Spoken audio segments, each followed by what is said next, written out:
So I'm trying to picture this. So you arrive in Vietnam. This is 1968, and what? I mean, where did you arrive? Were you in Da Nang? Like, I where did? arrived in right outside Saigon in Tan Son Nhut Air Base, and we slept the night and overnight, and excuse me, in an outdoor setting. I can remember looking through the chain link fence, and off in the distance, I could see Saigon, and you can see the war going on. You can see the boom, boom. You can see the flashes, the fires. You can see all that stuff. And I go, oh shit, I'm going into that tomorrow. You could hear it. So tell me about your first couple of weeks. What was it like to kind of acclimate to Vietnam? Tell me more about that. Well, the first week was rather eventful. So the second day after staying at this guy's place, they send me out to maybe Long Bin, I'm not sure, maybe, and to wait for my unit to pick me up.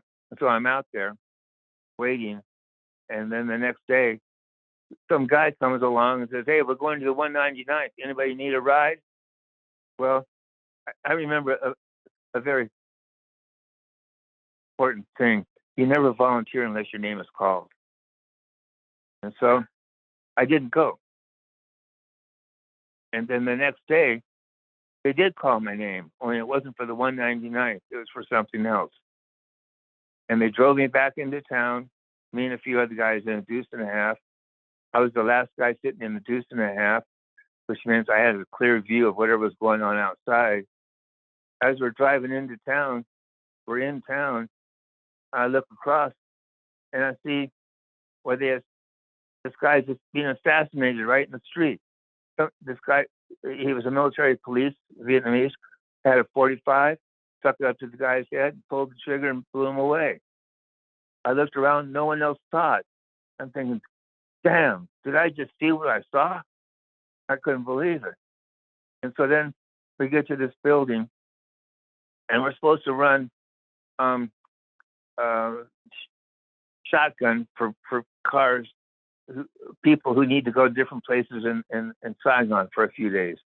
And so I'm riding shotgun for this big one car, the guy, and all of a sudden we turn the corner, start to go down this one street, and there's like, I want to say thousands, but maybe just hundreds of people were rushing towards us. And in the distance, right behind them, we could hear all this gunfire. Well, they were being chased by, the action. So I had to turn around. It took a long time to do the 3-point turnaround. And the weapon that they gave me, nobody must have ever cleaned it. I couldn't even get a clip into the thing. And so that kind of freaked me out a bit. Anyway, we get out of there. The next day, me and this other guy were supposed to guard a building. I don't know what was in the building, but it was just me and him in this building. And all of a sudden we look out and there's rockets. You know what it means when they say rockets are starting to walk your way? Hmm. Yeah, sure. They would So, they would do the rocket and move a little closer. And pretty soon it started getting really close. And we looked at each other and go, we got to get out the back, Jack. And so we grabbed all of our stuff. They made us carry our own stuff all the time. So I had my duffel bag and my guitar. He had his duffel bag, and we each had a weapon. Scoot out the back, and we get 50 to 100 yards away, and the building blows up. And then we say, you know what? I'm tired of this. Let's find the unit we're supposed to go to. So we asked somebody, and they told us where. And so we're walking eventually down the right street, and it's the same feeling I had when I swam across the entrance to Hilo Harbor that was filled with sharks. All of a sudden, you get this sharky feeling. And so we're walking down the street, and it's very, very quiet, very quiet. And we started walking on tiptoes pretty near.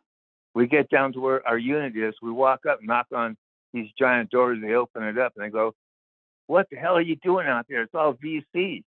And they pull us in really quickly. And so I think that somebody did not fire because they saw my guitar.